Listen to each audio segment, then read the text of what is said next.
destroyed, many people displaced. Up to now, people are still suffering from the consequences of just recent floods. Down there, as we were going through floods here. Ladies and gentlemen, it is now my pleasure to invite the Right Honorable Raila Odinga. Let's put our hands together and welcome the Right Honorable Raila Odinga to the stage. Thank you, Excellency.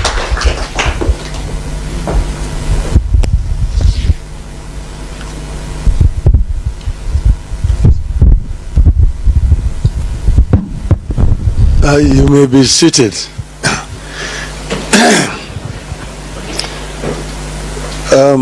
Honorable Ministers, the Special Envoy, distinguished delegates, ladies and gentlemen, good morning. Yes, I want to say that I'm very delighted to have been invited to come here. But I don't know why I was invited. I think it's because, I'm a candidate for the AU chairmanship. And somebody just decided that probably this is a good platform for me to come and share with you people some of my ideas about this issue of climate change. But I'm happy to see an array of delegates who have come from different parts of the continent to our country, Kenya. As you know, they say that this is the cradle of mankind. They're saying that the oldest species of humanoid, the Turkana boy, found here in Kenya. So I just want to say welcome back home.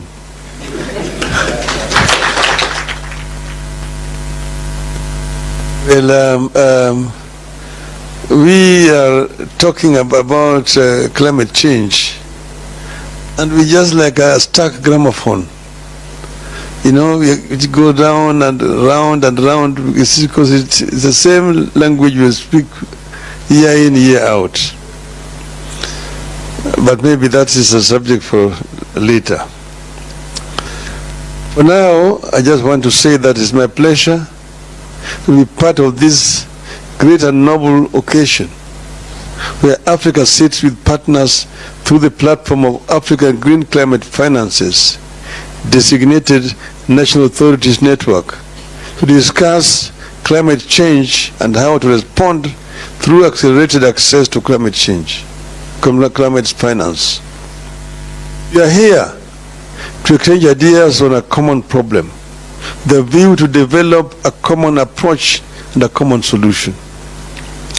I take note that AFDAN has been established to enhance mobility of climate finance, make it more readily accessible to support Africa in enhancing adaptive capacity and building resilience of our people, both in the rural and urban setups through locally led solutions. I'm aware that AFDAN is already recognized by the Committee of African Heads of States and the government on climate change. This gives it the right leverage to undertake its role. Climate finance has been here with us, but access to the finances remains one of the biggest challenges in responding to climate change. I say that will sound like a stuck gramophone record. Because as you know, I was in COP15 in Copenhagen. I was in COP16 in Cancun in Mexico. I was in Maputo. I was in Paris. Two years ago, I was in Sharm el-Sheikh. From COP15, from Copenhagen to Sharm el-Sheikh, it was the same language. Year in, year out. You got all the time going there to whine, to cry. This is why I was saying that we sound like a stuck gramophone record. The more the things change, the more they remain the same. The continent continues to face a myriad of challenges associated with adverse climate change effects. Consequently, the vulnerable segments of our population, particularly the poor in both rural and urban communities, continue to bear the brunt of climate change. You know, as already been said here, that Africa is a victim, not the offender in this exercise. Africa's emissions is negligible compared to what we are going through globally.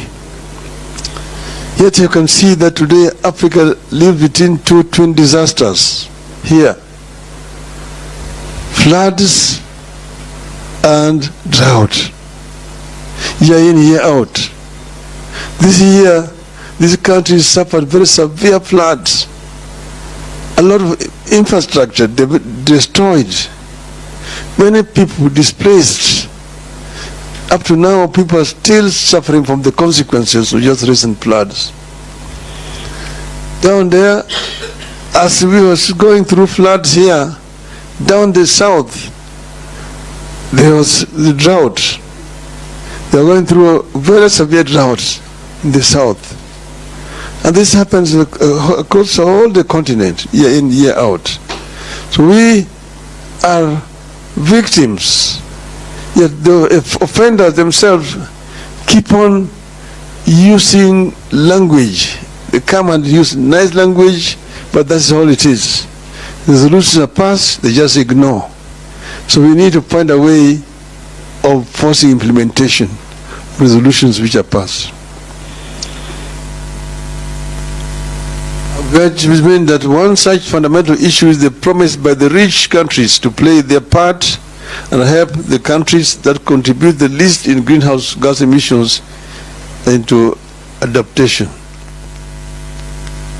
Because of the failure to translate the promises into reality, Africa as a continent still has challenges with access to some of the climate finance sources, such as the Green Climate Fund, Global Environment Facility, Least Developing Countries Fund, Adaptation Fund, Climate Investment Funds, as well as the bilateral and multilateral development partners, which are all well-established avenues for accessing climate finance. Consequently, Africa can only access 4% of the climate finances, which is way below the impactful finance.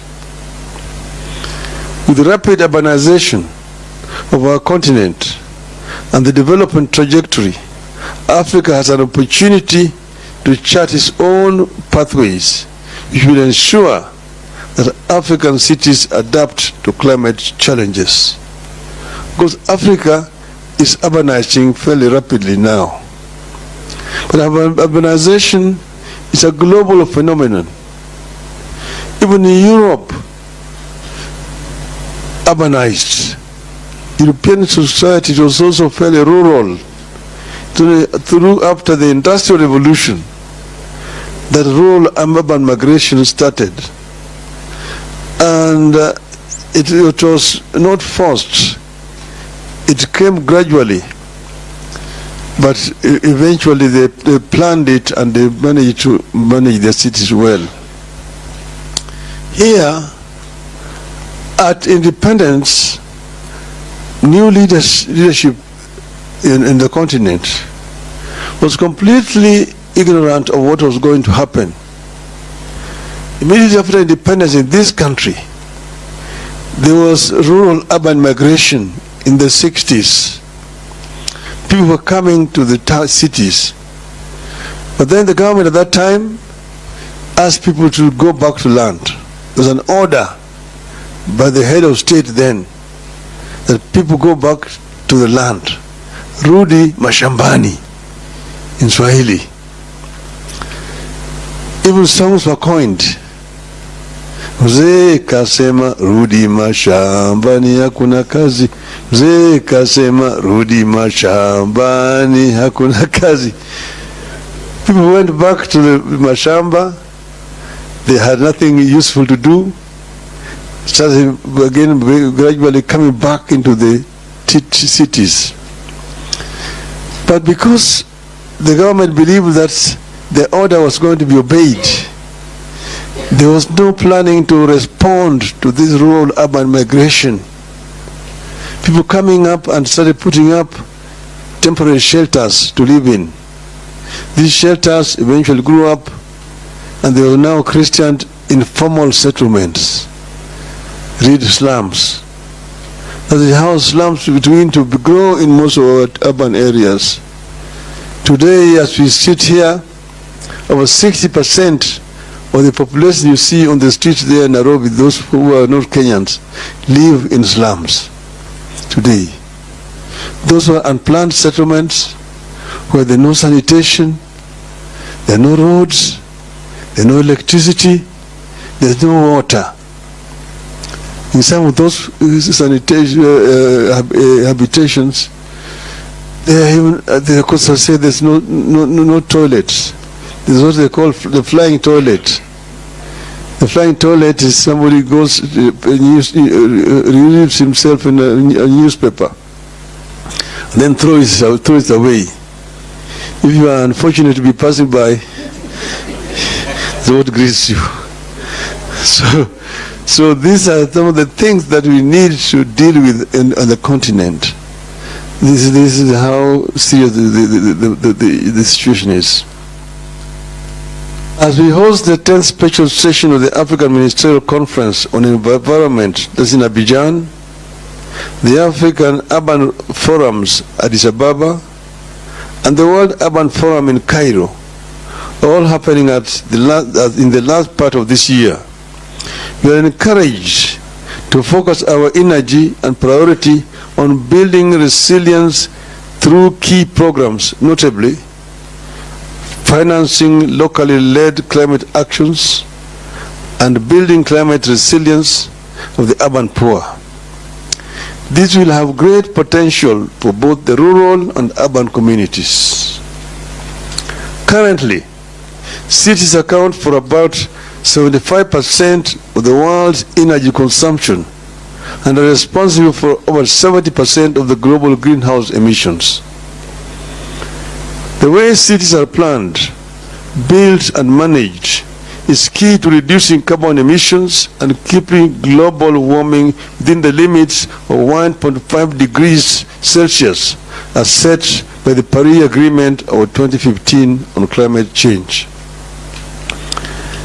Efforts of city authorities must translate into better and sustainable urban environments that result in improved air quality, sustainable use of ecosystems, cleaner energy, reduction of overall energy consumption and greenhouse gas emission, and improved waste management. So in conclusion, ladies and gentlemen, to address the devastating impacts of climate change, we can't continue with the business as usual approach. It is important that we change the game. I strongly believe that AFDAN is the game changer. AFDAN therefore has a critical role in supporting the African Union Commission in its commitment to climate action. AFDAN is expected to be fully committed to enhancing mobilization of climate finance and enhance its access to all the 55 African countries. This will help Africa to deal with this issue seriously, because this is an issue that Africa must confront head on if Africa hopes to develop. Africa is the richest continent on the planet Earth in as far as raw materials are concerned. Yet it is a paradox that the richest is also the poorest in as far as the living conditions of these people are concerned. This is a paradox that we can actually reverse as a people. Yes, you can, the historical reasons to justify what is there today. But we cannot live in history forever. Other countries were also colonized, for example. But they have marched on. So it's time that Africa took its destiny in its own hands and worked as one unit. If we are going to negotiate for compensation, which is our right, because Africa, for example, has got also one of the biggest carbon sinks in the world, the second largest after Amazon, the Congo forest. So Africa needs to be compensated. But if we go as Kenya, we go as DRC, Nigeria, Guinea, Senegal, Egypt, Algeria, South Africa, then we're not listening to you. They keep on taking you round and round and round. I've told you because I've told you I've been to these international conferences, these COP conferences. The resolutions are being passed. You can talk until your voice is hoarse. But after that, people pack up and go. Heads of state jump or come in on jets, land and quick there to go and make speeches. Making speeches back on the jet and go back. They wait for the next other conference next year. So the people who are just going doing those conferences, they move from one conference to another conference. Each year they take 2 months or 3 months camping in those conferences. But nothing concrete comes out of them. You must make sure that something concrete comes out of those conferences. The African Union can be the champion of this. African Union should be able to speak more effectively on behalf of the interests of Africa if the African government give it the power and the mandate to do so. And that's the reason why I've offered myself to run for the position of African Union chairmanship. I hope that I will be able to use that position effectively to represent Africa, to make sure that Africa claims this century. I finish by telling you the story I tell of an African lion. African lion, there are several African lions. In the soccer, those of you who know soccer, the Cameroonians are called the indomitable lions. The ones of Senegal are called the lions of Teranga. The ones of Morocco are called the Atlas lions. So a lion is a very important animal in Africa. See, the king of the jungle. Now the African lion is challenging the Asian tiger. Tell the Asian tiger that you, Asian tiger, you've danced on the world stage alone now for too many decades. The European bear retreated to the poles, North Pole, long time ago. The American panda is also on the retreat. You have been there alone all this time. I myself have been here asleep in the Congo, the jungles of the Congo. But now I'm awake.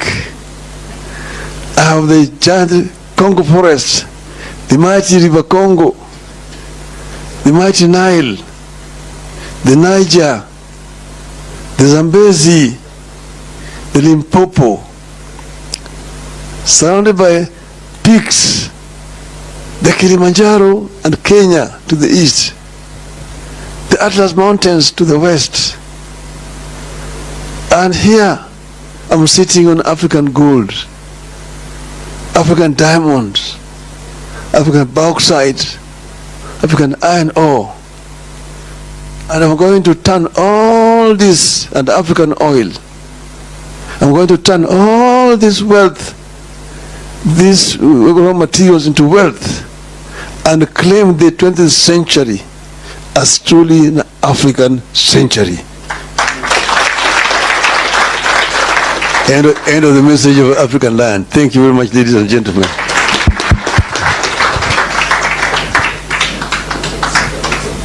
Thank you very much for that captivating speech. Let's give him a round of applause. Thank you. Let's take our seats, please. You know, the